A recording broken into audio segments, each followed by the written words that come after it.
අදත් ඔයගොල්ලෝ සාදරයෙන් පිළිගන්නවා මගේ channel එකට. මොන අදත් මම රෙසිපි එකක් අරන් ආවා මේ බැදුමක්. ඉතින් බැදුමක් කිව්වහම හැමෝම උත්සව අවස්ථාවකදී මේක හරියට ප්‍රයෝජනවත් වෙනවා. ඉතින් ඒක අද හදන්නේ කජුත් ඊළඟට මේ හාල් මැස්ස, ඒ කියන්නේ කුඩාම හාල් මැස්සුත් එකතු කරලා තමයි මේක හදන්නේ. ඉතින් ඒක මම ඔයගොල්ලන්ට කියලා දෙන්නම්. ඒක හරි ලේසියෙන් රසට හදාගන්න කියලා. අපි බලමු මොනවද ඒකට අවශ්‍ය අමුද්‍රව්‍ය කියලා. ඉතින් මෙතන තියෙනවා කජු. මේ කජු කියන්නේ ඔයගොල්ලන්ට මේ කියන්නේ මේ වගේ වෙන් වෙන් ලේව ගන්න පුළුවන්. නැත්නම් සම්පූර්ණ එකක් පුළුවන් ගන්න. ඉතින් මේක හැබැයි රසයි. ඉතින් හරි පෙනුමක් තියෙනවා.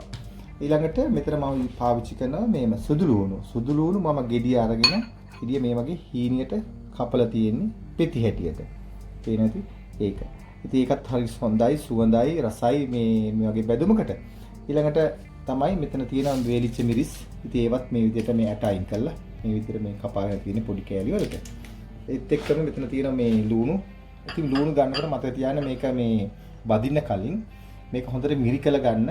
තෙතමනේ අයින් කළා. එතකොට ඉක්මනට බැදෙනවා. ඊළඟට හොඳ ක්‍රිස්පි කරක් තියෙනවා. ඉතින් ඒකත් මම ඔයගලට දැනුවත් කරේ ඒකයි. ඒ වගේ තමයි මෙතන තියෙන මේ හාල් මැස්ස. හාල් මැස්ස කිව්වහම ඔයගොල්ලෝ බලාපොරොත්තු වෙන හාල් මැස්ස නෙමෙයි. මේක හරිම මේ හීන් කුඩා හාල් මැස්සක්. ඉතින් මේ ඒක මේ ඔළුවත් එක්ක නැති ඉතාමත්ම කුඩා. ඉතින් මේ වගේ එකක් තමයි මේ වගේ බැදුමකට හරියන්නේ. නැත්තම් වෙන්නේ මේක දැන් ලොකු හාල් මැස්ස දැම්මන් පස්සේ හරි අමාරුයි කන්නත්. මොකද මේක හයියට මේ හැපෙන්නේ. ඉතින් ඒකයි මම මේ වගේ මේ කුඩාම මේ හාල් මැස්ස තෝරගත් මේ වැඩේට. ඊළඟට මෙතන අපිට ලුණු අවශ්‍ය වෙනවා. ඊළඟට මිරිස් කුඩු. ඊළඟට මෙතන තියෙනවා මේ රම්පේ. මේ වගේ අඟලි භාගයට කපාගත්තේ. ඊළඟට මේ කරපිංච තියෙනවා. ඉතින් කරපිංචත් හොදලා කරලා තියෙන්නේ. ඉතින් මේකත් අපි බැදලා මේකට දානවා. ඉතින් අපි කොහොම මම පෙන්නන්න කොහොමද දැන් එක හදාගන්නේ කියලා. ඉතින් මේ වගේ හොඳ පිරිසිදු තෙල් එකක් මේ වගේ රත් කරගන්න. රත් කරගත්තන් පස්සේ මේක මතක තියාගන්න මේ මම කජු මේ අවශ්‍ය ටික බදින්නේ ඊටමත් මේ දැඩි කියන්නේ ගොඩක්ම හයි ගින්නක නෙවෙයි. හේතුව තමයි මොකද විශේෂයෙන් කජු වගේ දේවල් වලට ගොඩක් වෙලාට පාට මේ ආවුණාට මැද අමුයි. ඒක නිසා ඒ ගැන ඔයගොල්ලෝ සැලකිලිමත් වෙන්න ඕනේ. ඒක මම ප්‍රමාණවල් කිව්වේ නෑ. ඔයගොල්ලන්ට පහසු විදිහට ඒක හදාගන්න පුළුවන් අවශ්‍ය ප්‍රමාණය දාලා. ඉතින් ඉස්සෙල්ලා මේ විදිහට අපි ඉස්සෙල්ලා බෙදගන්නේ කජු. මේ කජු ටික මේ විදිහට දාලා ඉතින් මෙහෙම මේකට දාලා තියන්න. ඊළඟ තද රස්නෙට එකපාරට දාන්න එපා. මොකද නැත්තම් පාට වෙනවා මැද අමු. ඒක නිසා මම ඒක සඳහන් කරේ. ඉතින් මේ විදිහට මේක බෙදින්න අරින්න. ඉතින් ඔයගොල්ලන්ට තේරෙනවා ඇති නේද? ගොඩාක් පදින්නේ මේ තද රස්නෙන් නෙමෙයි බදින්නේ. ඉතින් මේ පොතේ මේ වගේ පාට විගෙන එනවා. ඉතින් පොඩ්ඩක් වෙලා ගියාම තමයි මේක පාට වෙන්න ගන්න ඕනේ. නැත්නම් සමහරලාට ඔයගොල්ලෝට බලන්න එක්ස්පීරියන්ස් එකෙන් මේකට අක් ගාලා කළු වෙන්න ගන්නවා. එතකොට ඒක බැදිලා නැහැ. ඒකයි මම ඔයාලට මේක සැරෙන් සැරේ මතක් කරේ. ඉතින් ඔයාලට පේන්නේ මේ රන් බැදිලා තියෙන්නේ. ඒක තමයි බැදෙන්න ඕන. ඉතින් ඒ වගේ අපි අනිත් ටිකත් බැදගමු. ඉතින් මේ වගේ මම ඔක්කොම ටික බැදගත්තා. ඊට පස්සේ මේ විදිහට ඔයාලට තේරෙන්නේ මේක දැන් රස්නේ ගතිය තියෙන්නේ. ඉතින් මෙතන තියෙන වෙනස තමයි මේකෙදි ඉක්මනින්ම මේ රස්නේ පිටම තමයි මේ වගේ ලුණු ටිකක් එකතු කරගන්න ඕනේ. එතකොට තමයි මේක හරියටම අල්ලගන්නේ. ඒ වගේම තමයි මිරිස් කුඩු. ඉතින් ඔයගලන්ට ඕන නම් මිරිස් කෑලි දාන්න පුළුවන්. දැම්මොත් මේකෙදි වෙන්නේ පොඩ්ඩක් ඉක්මනින්ම මේ හොඳ දැවිල්ල ගතිය තියෙනවා. දැන් ඔයාලට තේරෙන්නේ නැත්තම් මේක වේලිලා ගියන් පස්සේ දාන්නට වඩා මේ තෙල් ගතියත් එක දැම්මන් පස්සේ මේ කුඩට බදලා අල්ල ගන්නවා මේ දාන දේවල්. ඒකත් ඔයාලා මතක තියාගන්න.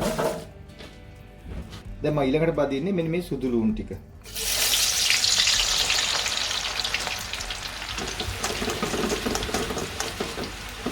ඉතින් මේ වගේ බාස්කට් එක දැම්මහම ලේසි නැත්තම් ඔයාලට මේක සැරේ හිට මේක කියලා මේක අල්ලන්න ඕන. ඉතින් මේ වගේ බාස්කට් එකක් නැත්තම් ඉතින් කමක් නෑ. පහසු විදියට ඔයාලට බෙද ගන්න පුළුවන්. ඉතින් මේ වගේ පිරිසිදු තෙලක තමයි බෙද ගන්න ඕන.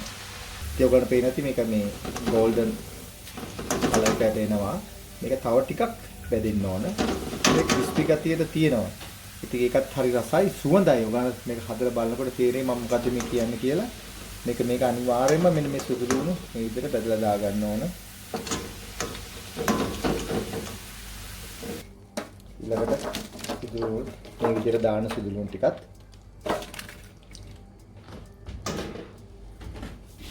ඉතින් රම්පේ බදිද්දිත් මම එකෙන් පෙන්නන්නේ ඔයගොල්ලන්ගේ පහසුව පිණිස.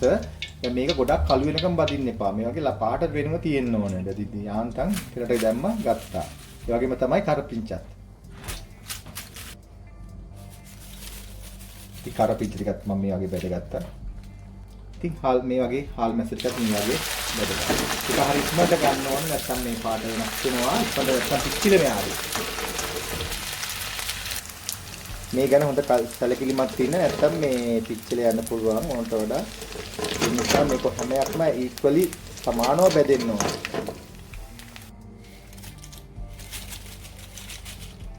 මේ දැමමත් මම අමතක කරන්න එපා මේ ලුණු සල්පයක් මේක තියා ගන්න.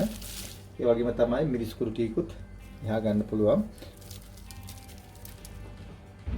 ඉතින් මම ලුණු පදිද්දි මම ගින්දර පොඩ්ඩක් වැඩි කරලා තමයි බදින්නේ. හේතුව පොඩි ලුණු ටිකක් ඉක්මනට බෙදෙන්න ඕන නිසා මම ගින්දර ටිකක් වැඩි කරා. දැන් මම මේක අන්තිමට මේ විදිහට බෙද ගන්නවා.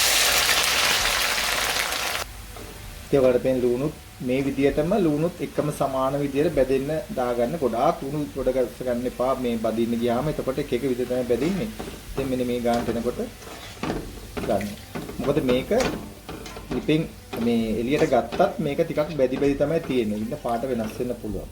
ඉතින් මේ කලර් එක තමයි ගන්න ඕනේ. ඔය පේන නේද? මේක ගොඩක් පුච්චන්න එපා කළු කළා. එතකොට ඒ මුළු ඩිෂ් එකේම ඉතින් අර තිත්ත ගහක් කරනවා. මොකද ලුණු කර වුණාම. ඒ ගැනත් සැලකිලිමත් වෙන්න. ඉතින් මම අන්තිමට බෙදගන්නේ මෙන්න මේ කෑලි මිරිස් ටික. ඉතින් ඒක තමයි අන්තිමට බෙදෙන්නේ. බලන්න ඒකත් යාන්තම් බෙදෙන ගම ගන්න ගොඩක් වෙලා කළු කරන්න යන්න එපා. පොඩි මම තේල් දාලා රස් කරන නිසා කළු වෙන්න බලනවා. මේ ගන්නට ගන්න. කියන නේද? අන්න මේ ගන්න. ඉතින් අපි දැන් ඔක්කොම බැදගත්තා. ඊළඟට මේකෙදි ඔයාලා පොඩ්ඩක් කාලා බලන්න පුළුවන් මේකේ මේ රස කොහොමද කියලා. ඉතින් අඩුපාඩු වල තව ලුණු ටිකක් එකතු කරගන්න පුළුවන්. මිරිස් කුඩු එකතු කරගන්න පුළුවන්. සමහර අය මේකට පකොඩුත් බෙදලා දානවා. ඉතින් නූඩ්ල්ස් කෑලි මම ඉතින් ඔය පාටි වල අපි දැකලා තියෙන විදිහට. ඉතින් එහෙම මම හිතන්නේ අවශ්‍ය නැහැ. ඒක ඉතින් ඔයගොල්ලෝ කැමැත්තක්. ඉතින් ප්‍රධාන වශයෙන් මේ ටික තමයි මේ ආකාරයෙන් බෙදෙන්නේ. දැන් අපි මේක හොඳට කවලම් කරලා මම ඉතින් ඔයගොල්ලෝ ප්ලේට් එකට දාලා පෙන්නන්න කොහොමද මේක පෙනුම කියලා. ඉතින් මේක හොඳට මේ විදිහට කවලම් කරගන්න. මේ ආකාරයෙන් ඊළඟට ඔයගලන්ට රස බලන්නත් පුළුවන්. මේක හරි වැදගත්. මොකද ඔයගලන්ට මේ කලින්ම බැදගෙන තියාගන්න පුළුවන් එකක් මේක. ඔයගල මේ ශබ්ද ඇහෙනවා ඇති හොඳ ක්‍රිස්පි එකට බැදලා තියෙන්නේ.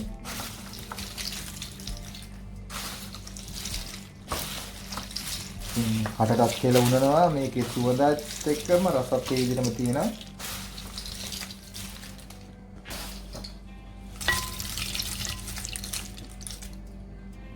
ඉතින් මෙන්න අද මම හදපු මේ කජු කරවල ඒ කියන්නේ හාල් මැස්සු දාලා හදාගත්ත මේ බැදුම තමයි මේක.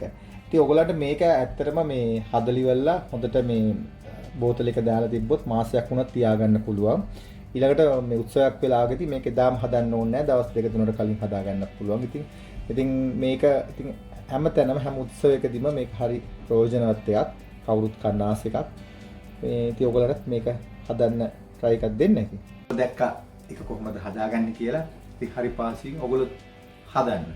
හදලා මොකද මේක රසට කන්න එක හදාගන්න ඔයගලන්ට ඔයගලගේ මේ බත් එකකට හරිම කදිම ආහාරයක් වෙන එක.